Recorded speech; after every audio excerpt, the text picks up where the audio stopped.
सर्व शिक्षक बंधू भगिनींना नमस्कार। आज 5 सप्टेंबर राष्ट्रीय शिक्षक दिनाच्या निमित्ताने मी आपल्या सर्वांना हार्दिक शुभेच्छा देतो। आपल्या सर्वांना ज्ञात आहे, शिक्षण मंत्री डॉक्टर सर्वपल्ली राधाकृष्णनजी यांच्या जन्मदिवसाच्या निमित्ताने आपण सर्वजण आजचा दिवस शिक्षक दिन म्हणून साजरा करतो।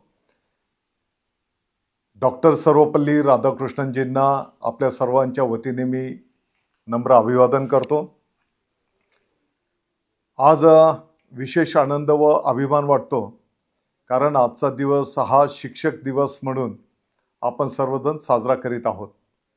हा दिवस म्हणजे केवळ एक औपचारिक सोहळा नाही, तर सर्व गुरुजनांना कृतज्ञतेने नतमस्तक होण्याचा क्षण आहे। आणि म्हणून मी माझ्या स्वतःच्यापासून ज्या ज्या गुरुजनांनी या जीवनामध्ये मार्गदर्शन केलं, त्या सर्व गुरुजनांच्या साठी मी या ठिकाणी नम्रतेने नतमस्तक होतो। शिक्षक दिनाच्या निमित्ताने आपण भारताचे माजी राष्ट्रपती व तत्वज्ञ व महान शिक्षक व शिक्षण तज्ञ डॉक्टर सर्वपल्ली राधाकृष्णन यांना स्मरण करतो। त्यांचे आयुष्य म्हणजे शिक्षण आणि संस्कार यांचा सुरेख मिलाप होता। त्यांनी नेहमी सांगितले, शिक्षक म्हणजे ज्ञान देणारा नाही, तर समाजाला मार्गदर्शन करणारा दीपस्तंभ आहे। आणि त्याच पद्धतीने आज आपले हजारो लाखो शिक्षक बंधू भगिनी अतिशय समर्पित पद्धतीने हे कार्य संपन्न करतायत। महाराष्ट्र ही संतांची, समाज सुधारकांची, शिक्षण तज्ञांची भूमी आहे। संत तुकाराम महाराज, संत ज्ञानेश्वर महाराज, महात्मा ज्योतिबा फुले, सावित्रीबाई फुले, साने गुरुजी यासारख्या कितीतरी विभूतींनी आपल्या शिक्षण प्रक्रियेद्वारे समाज रचनेत क्रांतिकारक परिवर्तन घडवून आणलेलं आपण सगळ्यांनी बघितलेलं आहे। आणि आपले शेकडो हजारो शिक्षक त्याच परंपरेचे वारसदार आहेत। शिक्षणातून आपले शिक्षक स्वतः घडतात आणि ते आपले विद्यार्थी घडून समाजाला व देशाला पुढे नेण्याचं पवित्र कार्य संपन्न करतायत। आजच्या काळात शिक्षण क्षेत्रामध्ये मोठे बदल घडताना आपण सर्वजण पाहत आहोत। आणि त्यामध्ये मग राष्ट्रीय शैक्षणिक धोरण 2020ची प्रभावी अंमलबजावणी असेल, डिजिटल शिक्षणाचा वाढता वापर असेल, शिक्षण आनंददायी व गुणवत्तापूर्ण शिक्षण, भाकरीचे शिक्षण राष्ट्रीयत्वाचे, हे ब्रीद घेऊन आपण पुढे नेण्याचं मार्गक्रमण त्या ठिकाणी करतो आहोत। आणि आपल्या सर्वांना ठाऊक आहे की कौशल्य आधारित शिक्षण, विद्यार्थी केंद्रित, रोजगारभिमुख अभ्यासक्रम या सर्व बाबी आपल्या शिक्षणामध्ये महत्त्वाच्या आहेत। आणि येणाऱ्या काळामध्ये सैनिकी प्रशिक्षण व मूल्य शिक्षणावरही आपण त्या ठिकाणी मोठ्या प्रमाणात भर देणार आहोत। अर्थात या सर्व गोष्टींच्या केंद्रस्थानी आपले शिक्षक बांधवच त्या ठिकाणी आहेत। काळाच्या मागणीनुसार बदल स्वीकारला पाहिजे, नव्या तंत्रज्ञानाचा वापर केला पाहिजे आणि मुलांच्या मनात ज्ञानासोबत शारीरिक श्रम, शिस्त, संस्कार व मूल्येही रुजवली पाहिजेत। आपल्या विद्यार्थ्यांना केंद्रस्थानी ठेवून आनंददायी, गुणवत्तापूर्ण व कृतिशील सहभागी शिक्षण आपण सर्वजण मिळून त्या ठिकाणी देऊया, असा संकल्प आजच्या दिवशी आपण करूया।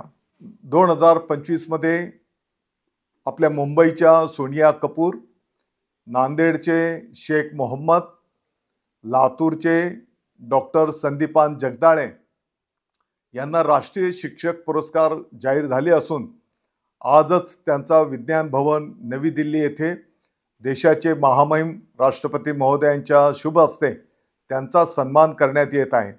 मला वाटते की आपल्या महाराष्ट्रासाठी निश्चितच ही अभिमानाची आणि प्रेरणादायी गोष्ट आहे। आज राज्यातील 109 शिक्षकांना सावित्रीबाई फुले राज्य शिक्षण गुणगौरव पुरस्कारानिमित्त सन्मान करीत असताना माननीय मुख्यमंत्री महोदय देवेंद्रजी फडणवीस साहेब, माननीय उपमुख्यमंत्री महोदय एकनाथजी शिंदे साहेब, माननीय उपमुख्यमंत्री महोदय अजितदादा पवार साहेब तसेच मंत्री महोदय, इतर सर्व लोकप्रतिनिधी यांना निश्चितपणे जेव्हा हा कार्यक्रम आपण संपन्न करतो आहोत तर निश्चितच आपल्या सर्वांच्यासाठी आनंदाची बाब आहे. आपली शैक्षणिक गुणवत्ता जागतिक पातळीवर जगातील 10 सर्वोत्तम शाळांमध्ये आणणारे आमचे सन्माननीय दत्तात्रय वारे गुरुजी, 365 दिवस चालणारी शाळा, राज्यघटनेचे कलम पाठ करून घेणारी शाळा, दोन्ही हातांनी मुलांना लिहायला शिकवणारी शाळा, आपल्या जिल्हा परिषदची त्र्यंबकेश्वरची शाळा, केशव गावित तिथले आपले प्रमुख शिक्षक, गडचिरोलीचे आदिवासी भागामध्ये शिक्षणाचे महत्त्व पटवून देणारे आमचे गुरुजी दिलीपजी नाकाडे व खुर्शीद सर, मला वाटतं की असे अनेक उदाहरणं आपण त्या ठिकाणी देऊ शकतो आणि या सर्व शिक्षक बंधू भगिनींच्या माध्यमातून आपल्या सर्वांना नेहमी प्रेरणा आणि ऊर्जा मिळत राहणार आहे. मला वाटतं की हा सन्मान फक्त त्या व्यक्तींपुरता नाही तर त्यांच्या विद्यार्थ्यांचा, त्यांच्या शाळेचा, त्यांच्या सर्व सहकाऱ्यांच्या, त्यासोबतच त्या गावातील शाळा व्यवस्थापन समिती असेल, इतर समित्या असतील, त्या गावाचे विद्यार्थी, त्यांचे पालक, त्याच्यासोबतच त्या संपूर्ण गावकऱ्याचा याच्यामध्ये या यशामध्ये मोठं योगदान आहे आणि या सर्व घटकांचं मी या निमित्ताने अभिनंदन करतो. राज्यातील सर्व शिक्षक बंधू भगिनींच्या कार्यामुळे शिक्षण क्षेत्रात प्रेरणा निर्माण झालेली आहे. शिक्षण क्षेत्राची मान उंचावण्यासाठी राज्यातील अनेक शिक्षकांनी आपल्या नाविन्यपूर्ण उपक्रमाद्वारे बहुमूल्य योगदान दिलेले आहे. अनेक शिक्षक बांधव आपले काही CSR फंड्सच्या माध्यमातून आपल्या शाळा विकसित करतायत. काही शाळांमध्ये परकीय भाषा अध्यापन करणाऱ्या शाळा आहेत, काही गुणवत्तापूर्ण परिपाठाच्या शाळा आहेत, काही शाळांमध्ये दैनिक कवायत, अशी अनेक वेगवेगळ्या माध्यमातून आपल्या शाळेमध्ये त्या ठिकाणी प्रकल्प साकारले जात आहेत. मला वाटतं की महाराष्ट्र शासनाची अतिशय बांधिलकी असलेला हा विभाग आणि या विभागाच्या दृष्टिकोनातून आमच्या शिक्षकांच्याही कल्याणासाठी आणि शिक्षणाच्या दर्जा वाढीसाठी सातत्याने महाराष्ट्र शासन त्या ठिकाणी प्रयत्नशील आहे.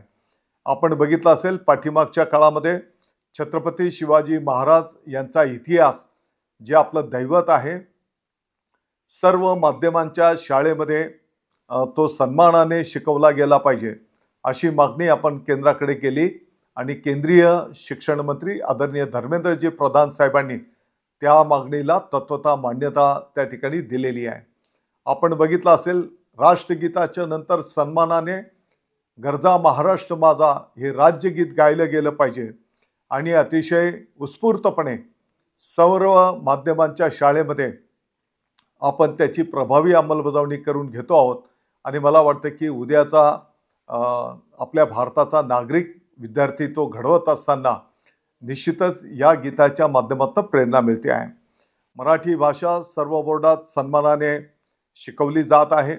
विद्यार्थ्यांच्यासाठी शिष्यवृत्ती संचामध्ये येणाऱ्या काळामध्ये वाढ केली जाणार आहे. विद्यार्थ्यांना सैनिकी प्रशिक्षण देण्याची कार्यवाही त्या ठिकाणी आता अंतिम टप्प्यामध्ये आहे. 25 अशैक्षणिक कामांचे 5 शिक्षकांच्या शैक्षणिक कामात रूपांतर करून मला वाटतं की शिक्षकांना अशैक्षणिक कामाच्या ओझं पण आपण त्या ठिकाणी कमी करण्याचा प्रयत्न केलेला आहे. राष्ट्रीय शिक्षण धोरण 2020 नुसार दर्जेदार अभ्यासक्रम व पाठ्यपुस्तक निर्मिती करण्यात येत आहे. गरीब विद्यार्थ्यांना चांगल्या महाविद्यालयात प्रवेश मिळण्यासाठी इयत्ता 11वीचे प्रवेश ऑनलाईन त्या ठिकाणी केले आणि त्याला अतिशय चांगला प्रतिसाद संपूर्ण महाराष्ट्राच्या विद्यार्थ्यांनी दिलेला आहे. राज्यात सुमारे 10,000 शिक्षकांची पवित्र पोर्टलद्वारे भरती आता संपन्न होते आहे. शाळा डिजिटल करण्याचा उपक्रम सुरू आहे. शिक्षकांना सातत्यपूर्ण व दर्जेदार प्रशिक्षण देण्यात येत आहे. ग्रामीण भागात शैक्षणिक व पायाभूत सुविधांमध्ये वाढ करण्यात येत आहे. विद्यार्थ्यांच्या सुरक्षिततेसाठी नवीन उपाययोजना राबविण्यात येत आहे. आणि या सर्व बाबींवर आपलं शासन ठोस पावलं उचलताना आपण त्या ठिकाणी पाहत आहोत. शिक्षक दिनानिमित्त राज्यातील सर्व शिक्षकांना नमस्कार करतो. तुमच्यामुळेच महाराष्ट्र नव्हे तर संपूर्ण देश उज्ज्वल भविष्याकडे वाटचाल करीत आहे, या गोष्टीचा आनंद व्यक्त करतो. गुरु हा शिष्याच्या जीवनातील दिशा दाखवणारा तारा आहे आणि तुम्ही दिलेली दिशा महाराष्ट्राच्या प्रत्येक विद्यार्थ्याला उज्ज्वल भविष्य देईल याची मला खात्री आहे. आपल्या शैक्षणिक अडचणी कमी करण्यासाठी शासन नेहमीच कटिबद्ध आहे. मला वाटतं की परत एकदा मी महाराष्ट्राचे मुख्यमंत्री माननीय देवेंद्रजी फडणवीस साहेब, उपमुख्यमंत्री माननीय एकनाथजी शिंदे साहेब, उपमुख्यमंत्री माननीय अजितदादा पवार साहेब आणि सर्व मंत्री महोदय, सर्व लोकप्रतिनिधींच्या माध्यमातून सर्व प्रशासनाच्या वतीने या शिक्षक दिनाच्या निमित्ताने आपला सर्वांना शुभेच्छा देतो. जय हिंद, जय महाराष्ट्र.